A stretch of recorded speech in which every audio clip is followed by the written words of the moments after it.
ফিরে এসে সে শুনল তার স্ত্রীর কথা। বলি, ঘরে আর কিছু নেই, কাল বাজারে না গেলে আর চলবে না। কৃষকের বুকটা ভারী হয়ে গেল।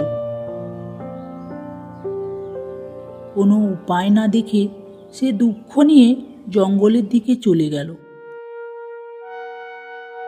বেশ কিছুটা যাওয়ার পরে জঙ্গলের গভীরে এক বিশাল গাছের নিচে বসে সে কাঁদতে লাগলো।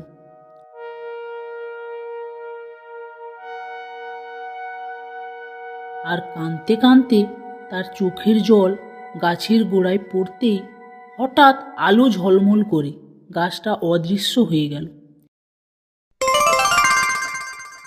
বেরিয়ে এলো এক অপূর্ব সুন্দর রাজকুমারী। কৃষক তাকে দেখে অবাক হয়ে বলল, কে তুমি? এই ভয়ানক জঙ্গলে কি করে এলে? রাজকুমারী বলল, আমি এক রাজকুমারী।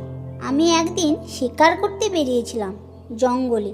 ঘুরতে ঘুরতে যখন শিকার করছিলাম, হঠাৎ আমার তীর গিয়ে লাগলো একটা পাকা ফলের উপর,